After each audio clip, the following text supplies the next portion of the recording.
Welcome to Fish People, a series from the Natural Justice Podcast where we talk to the people in the global fishery sector. Our guest today is Henrique Ramos. Henrique is the founder of Sea Expert, a consultancy focused on responsible fisheries in the Azores, a group of islands that Portugal has to thank for having the largest EEZ in Europe. Today, Henrique and I are diving into a really important topic.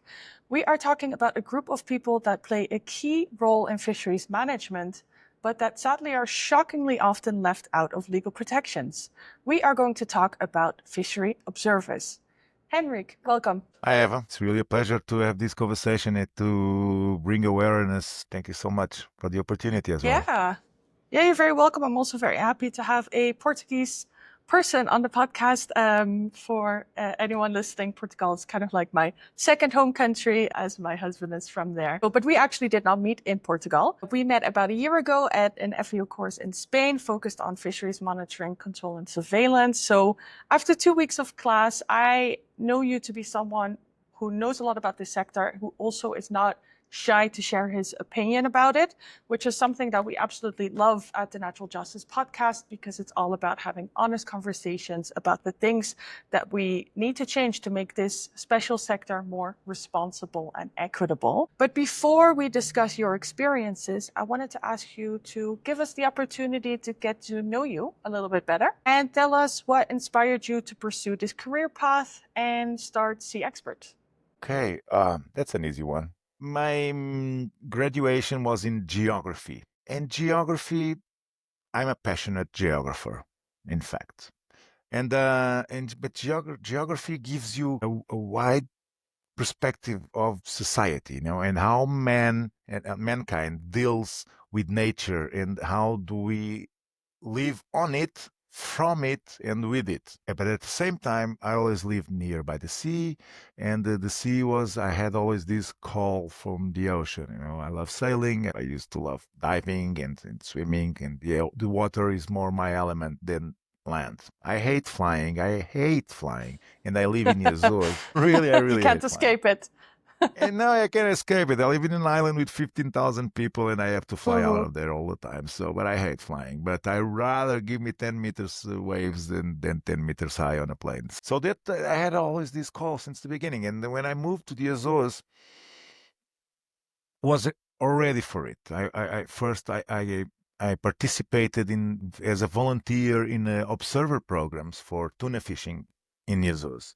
And I wanted to know more. I wanted to see more. I wanted to experience more. I wanted to live more of that. I wanted to be on different boats. I want to meet different fishermen. I want to see different fisheries, different techniques, understand, to also set my boundaries on what I would think that it would be the right thing to do and the wrong thing to do. So you have to have all kind of experiences. So I went from fishing trawlers, bottom trawlers that would take 800 tons of fish every fishing trip to fish that goes daily with a line and a hook to bring 20 kilos of fish inside. So I went to the Azores to do my PhD on fisheries, on tuna fisheries and GIS.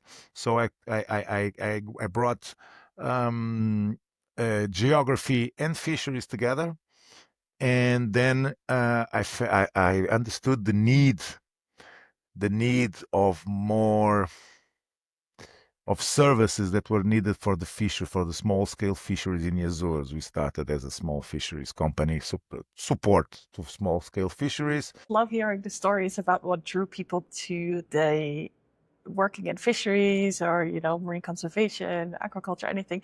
It's never really random. It's always quite a clear path about something that inspired you. And you see it a lot, at least in my experience when I was living in Portugal. It really also is a country where I think there are a lot of people that are drawn to the ocean and that have that passion, because Portugal is a very slim country with a very large coastline. Then relatively, they have the third largest consumption per capita of seafood. So definitely the highest in Europe. So it's really a country that lives and breathes the oceans, fisheries and everything. So the funny thing is that Portugal, as it's spread in latitude, you have different environments, climates, and species living along the coast. Everything changes from north to south, and so this brings different realities. You really have to admire the ones who face the ocean in the north of Portugal. It's amazing because you look at the ocean, you see no one goes there any day of the year, and they go. Yeah. It's amazing. Yeah, even now with, I think globally about 50%, and I think it just switched to like more than 50% of the global seafood production is coming from aquaculture. But if you compare those numbers with Portugal, it's aquaculture is such a small minority still. It's really a fisheries country. And also the Yeah, it species that is. It people are is. eating. And yeah. Aquaculture is growing, but mostly in the south or in the deltas of the rivers where you have conditions, because otherwise our west coast is so wild. It's really rough conditions.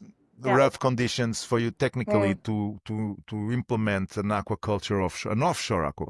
So you mentioned how through the development of the work and then at some point fisheries observers became a very big focus point for the work that you do. I always like to make sure that anyone who's listening understands what we're talking about. So could you briefly explain what is a fishery observer?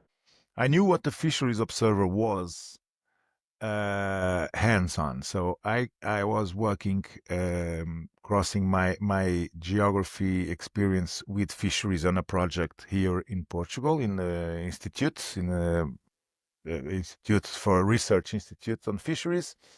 And suddenly I got an invitation to be an observer. I was reading everything on codfish, on cod fisheries, So cod is a really important species in our culture in Portugal, right? Yeah, even though you don't catch it, it's the most important one. We don't have Yeah. it on our waters, and suddenly we No. make this fish the most important fish in Portugal.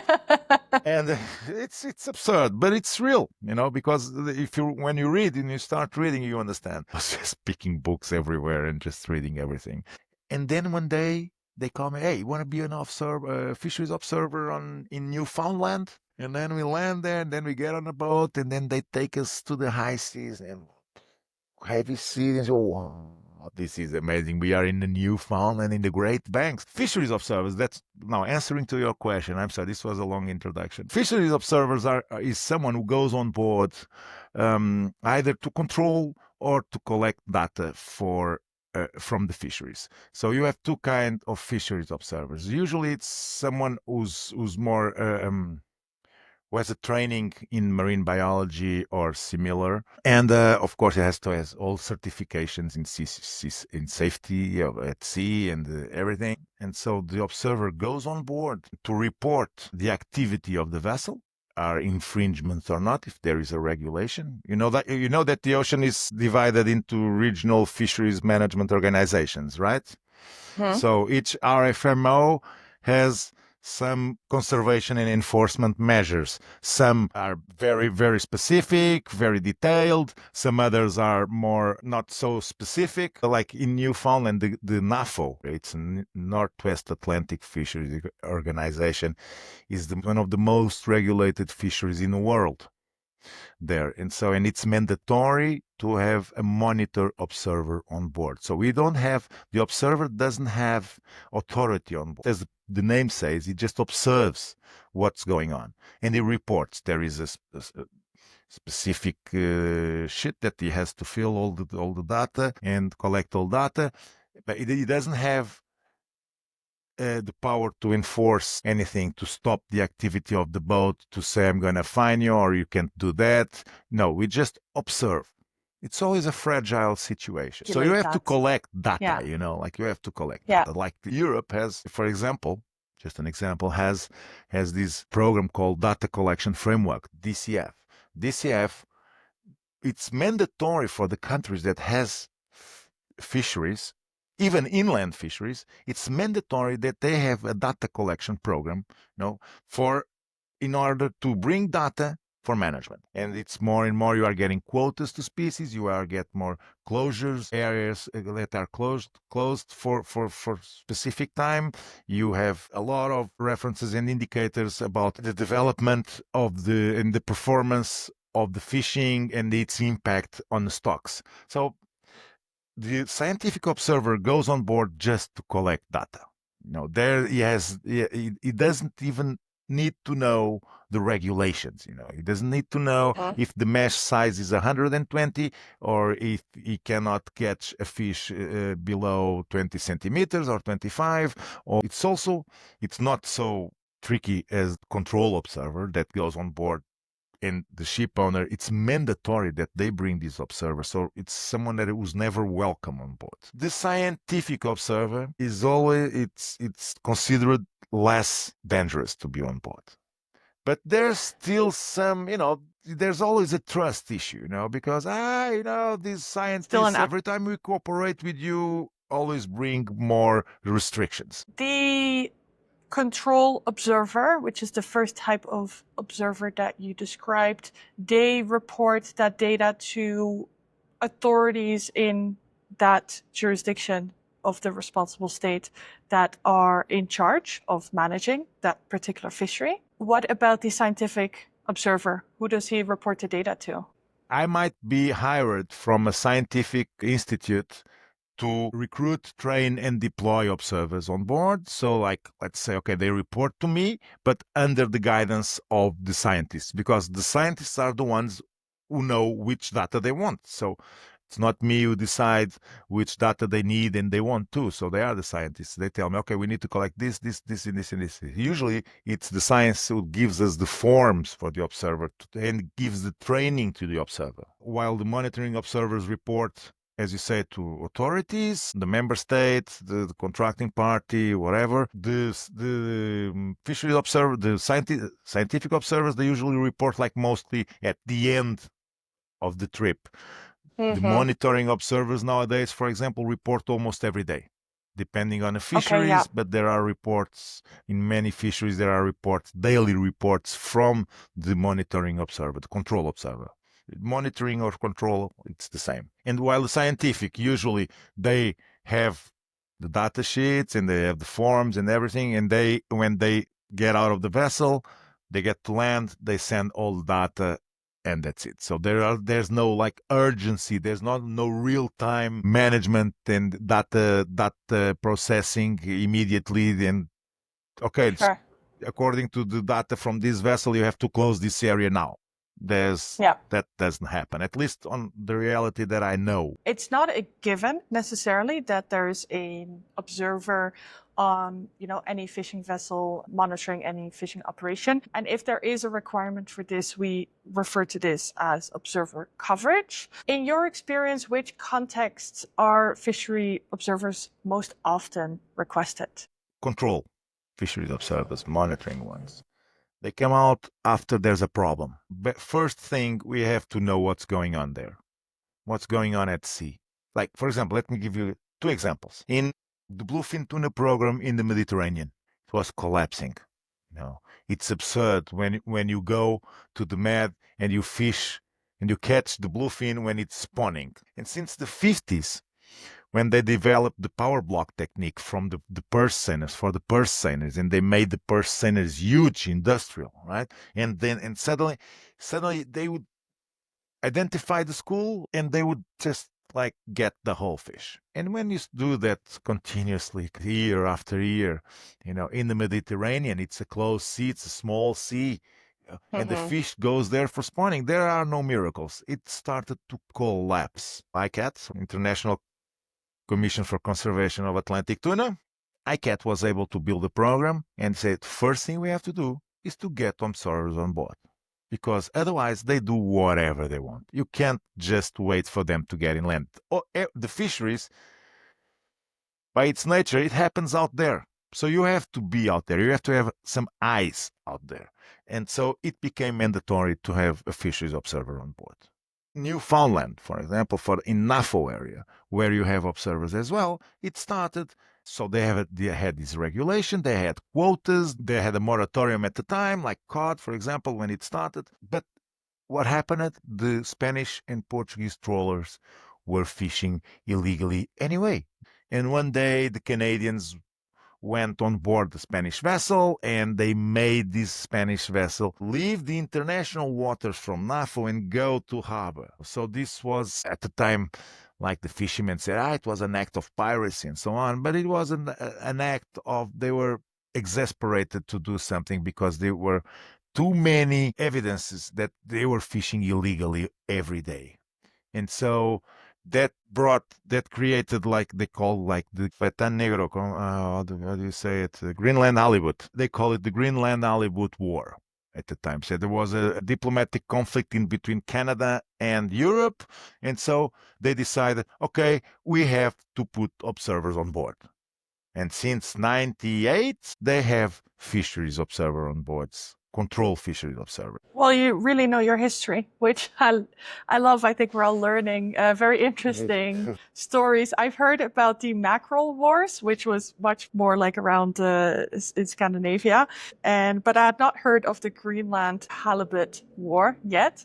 So thanks for explaining that. So what we kind of hear in those examples is that it's very often, the observer coverage requirement very often happens in the context of fisheries that are managed out on the high seas, managed through RFMOs, and also that there are certain risks there. And that's why, these observers come in to partly manage that risk, like maybe illegal fishing activity. You're probably not very popular coming in. No one likes to be controlled, basically. We'll talk a little bit about that later as well, because that's really a key element, I think, of when we talk about human observers is some of the risk they face, because I think that, maybe that's a natural consequence of the fact that they're usually also most relevant in fisheries that have certain risks, because we know that illegal fishing poses a huge threat to the environment, also very often tied with illicit activity when it comes to labor rights. So focusing on fisheries observers and diving into that, we know we have the two types of observers. We also know that it's definitely not an easy profession, not only because it takes place at sea and that has certain occupational hazards, but particularly because of safety concerns for their work. Not everyone likes to be watched during their work, especially not if they are engaging in illicit activity, which we know sadly happens in fisheries and that we often refer to as IUU fishing. We've sadly seen several circumstances of observers disappearing under suspicious circumstances, and in some cases we can just call it what it is, extremely likely that they were in fact murdered while performing their observer tasks. And we saw recent cases, particularly with some Ghanese nationals. I think the case of Samuel Abayite was one that was referenced a lot, as well as Emmanuel Essien. Both were working on vessels by foreign companies. Very similar scenarios, a number of cases from nationals from Kiribati, and also the odd case in other jurisdictions. And very often we do see that the vessels are flagged to a different country than where they are fishing, a different country than where these fishery observers are from. Could you tell us a little bit about, from your experience, why is this profession so risky, and maybe any challenging situations or concerns you've had yourself working with that? Oh, one thing is that many times these programs are financially supported by the ship owners themselves. They have like it's mandatory for them to have. So if they want to have the license to be fishing there, they need to take an observer and they have to pay for the observer, but not directly. So and there is like a, let's say, governmental body that works in between. And so we charge to the government, but the government charges to the ship owner. So it's the double feelings, bad feelings towards this person. And let me tell you the other side. Like, for example, in ICAT, in the bluefin tuna program in the Mediterranean, I've heard fishermen saying, thank you, ICAT, for building this program, because it really worked. Not only the Observer program, so the Observer program was one of the measures, including with several others, like the season, they took a lot of licenses, they decreased the fleet a lot, they set the season a very short season, the quotas were low, observers on board, controlling everything, reporting everything from every step of the value chain. It was under control and surveilled by many observers. So, but the thing is, the agent was, hey, no, it's very expensive. You are observers. After 3 years, it started working, and they say, and I heard many of them saying, "Thank you, ICAT. Take ICAT because now we have fish to catch. So they paid, but they make a lot of money and they understand that it's needed. NAFO, yes, we had several experiences like back in the past. Our job was not welcomed by anyone. No one wanted us to work. The ship owners didn't want us to work for sure. Not even the government wanted us to work very, very clearly, not to do our job properly. Soft skills are the most important for someone who goes out there alone on a boat with 35 men and stay there 3-4 months without seeing land, without going to land, close on a boat, controlling fisheries and reporting every day. So the soft skills are more important than to know if this is a cod or this is a hake. That you can learn fast. That's just a matter of studying. There are several truths in life. There are several truths. So the captain has one truth, you have another truth. So you have to respect his, and you can't get on a fight on a boat, because next day you're going to face the same person again. You have to be able to manage conflicts very well and tension and pressure. Yeah, and they often don't have that lifeline to There's no someone. lifeline there for the observers. No, there's maybe no Wi-Fi, there's no cellular connectivity. Like there's really basically nothing they can do to escape that threatening situation. My observers, they take an independent device. They can communicate with me every time if they cut the internet on board, because you don't have signal out there, right? So they have a way to contact me directly anytime. We hear a few elements in your story and also generally with some of these challenges. It's first of all that they are alone. Fishery observers are very often the only one on board, and then they're not necessarily welcomed or part of the team. And then they don't necessarily always have a lifeline to shore, to people that can help them whenever they're in trouble, beyond just extreme dangers, which occurs in some situation. You can just be extremely uncomfortable in a situation that is already challenging because you're out at sea, and at sea work is risky. But also something you mentioned, which is something I hadn't really thought about much before, is of course with observer coverage, it comes from a mandate. It's required. That's why they're there. But then maybe there wasn't in the past fully that government support yet. So even if you realize that there's an issue, you don't necessarily get the support to get people out of that dangerous situation. And the fact that it takes time to even get them out of the situation is already a challenge. And then if the authorities aren't supporting you. So you've seen progress there in the context of Portugal or Europe.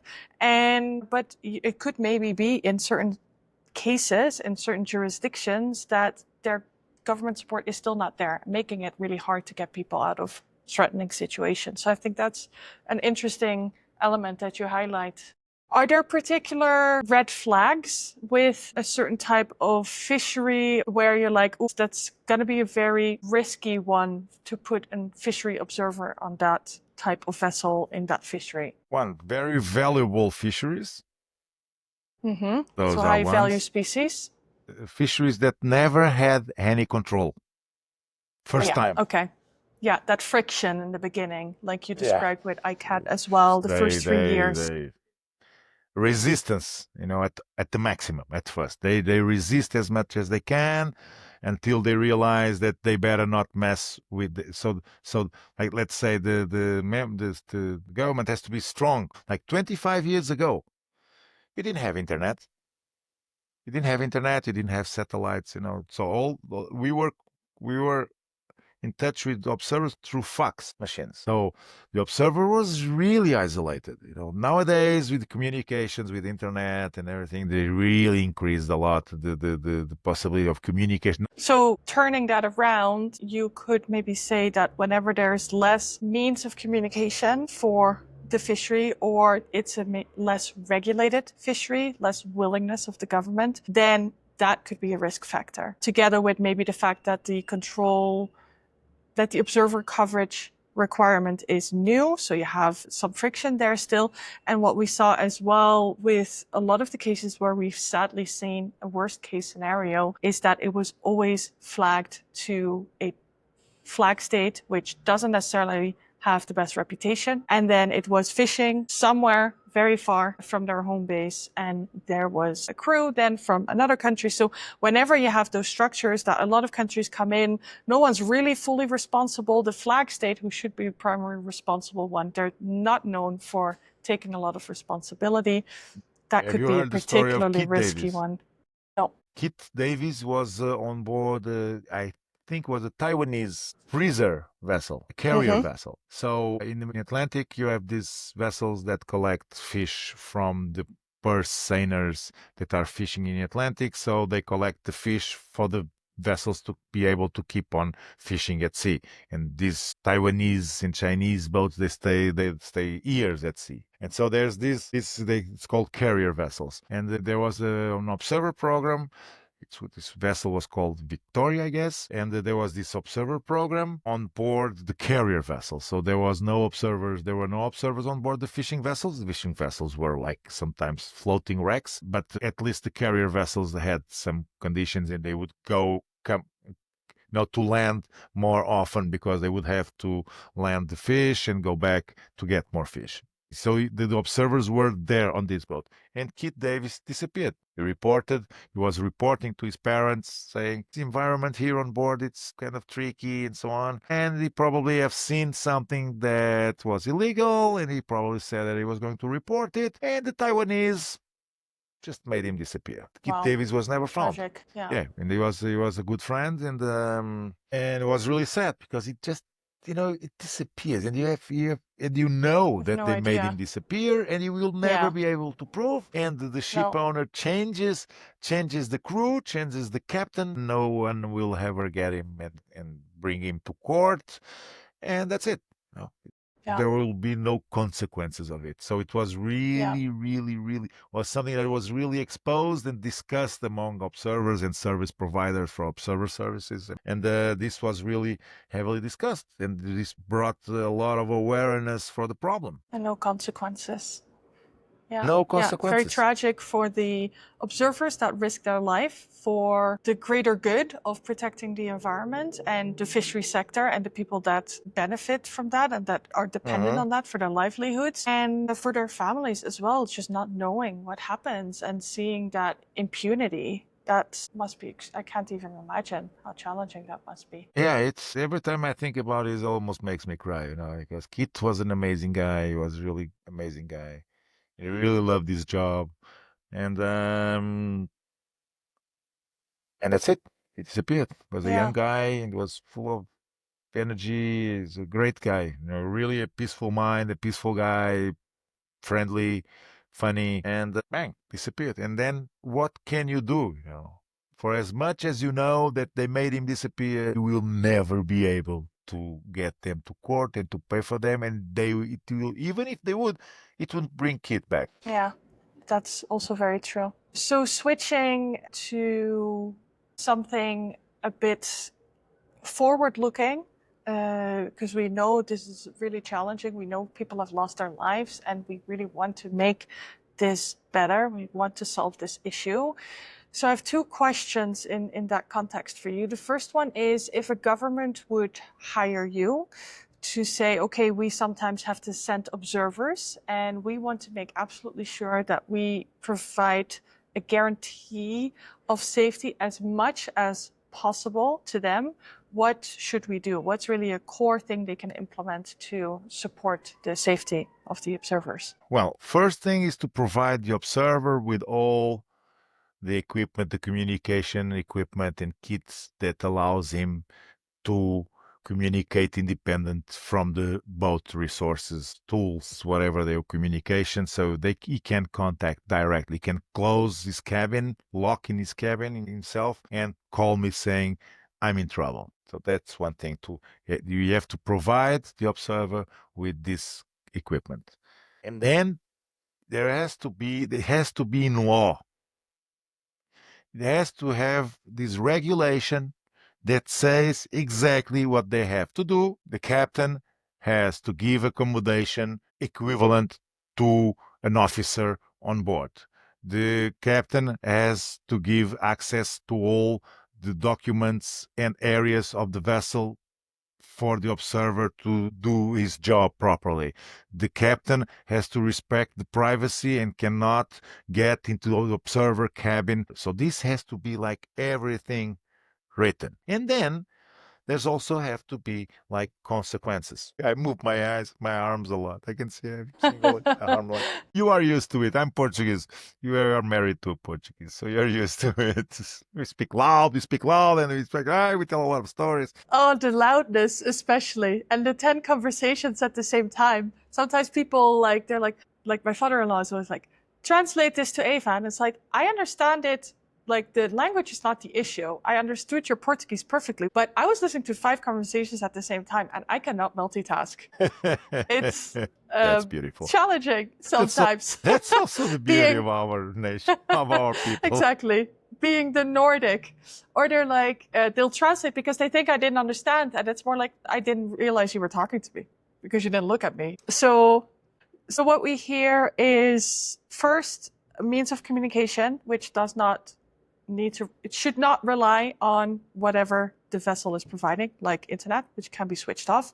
Having formalized requirements, making very clear certain conditions, including a safe and private environment for the observer and decent living conditions. And then finally, there need to be consequences if they don't adhere to those requirements, because now very often we see that there's impunity and there's basically no consequences to the harm that they do. With fisheries, and I think fisheries crime in general, that there is just not enough prosecution following the crimes there. It's not taken seriously enough, even though we know it is also very serious. Because it's sometimes the guys, I don't know, judges and these ministers, the government, they deal with so much violence and so many crimes. I don't know if they are more serious. They are all crimes, but I don't know, some weird crimes that we know. And sometimes they come that this guy was threatening an observer on board a fishing vessel. He said a few words, and he doesn't know. The reality at sea is very different from the reality in land. Yeah. People in land are one thing, at sea it's different. And at sea, we have to deal with the same persons every day. If you don't solve things when they happen, it will only get worse. It will only get worse. Things will escalate, because if you are here in land, I get in trouble with you turn your back, you go away, and I'll never see you again. And you have ways not to face me, Yeah, and I or you find have ways ways to not to see you calm again. down before you have to talk again. You go have a drink, you go meet friends. Yeah. There you are Yeah. stuck on a boat again Yeah. every day, 24/7. You get out, you get up, you have to deal with the same guy on your table having breakfast and dealing with him. And you have to come to him and ask, can I check the logbook? Can I check the production book? Can I check the, whatever, the stowage plan or whatever? And you have to ask to the same guy that you've been discussing the next day and that you didn't solve the problem. If you don't solve the problem immediately, things usually only get worse. Wrapping up our conversation today, what do you think the future holds for fishery observers? Do you suspect that certain technologies like electronic monitoring will replace their role or support their role, especially since it is risky? Support, mostly support. And it's good. It's good.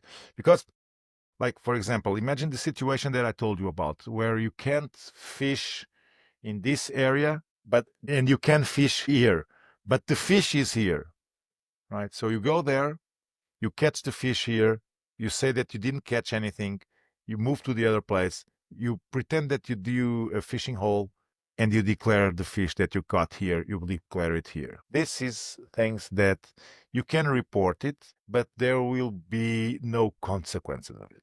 Because there are no evidence. It's the word of the observer saying that this happened against the word of the captain and all the crew and whatever. Because it's not just because the observer says that it's true.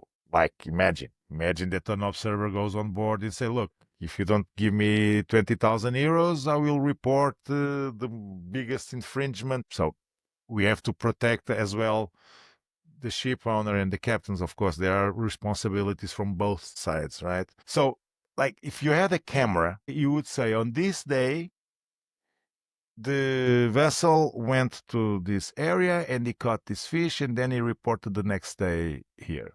Like, because if you are filming, you have a huge database with images. Imagine that you are 3 months there fishing. You cannot have a guy looking on the images every day, so all the time, 24/7. But if the observer says on this day, on this hour, this occurred, and so they can go directly on the images, they can go there and see, yeah, it's true, here it is, the guy is fishing this and he didn't report. So let's check the dates, the time, they check the reports, it doesn't match, so there's something here. So the cameras will be always a support tool. Why do you think that the cameras can only support and not replace having human observers on board? Cameras are static. Human creativity is huge. So we'll always find a way to go around. We always find a way. But with the observer and the camera combined, I think it can work, because the observer has to sleep. He's alone on board. When he's sleeping, a lot of things happen. If you are sleeping if you sleep for 6 hours or 7 hours, in 6 or 7 hours, many things can happen. You can fish, you can get 20 tons of fish and put it inside. You can't process it that fast.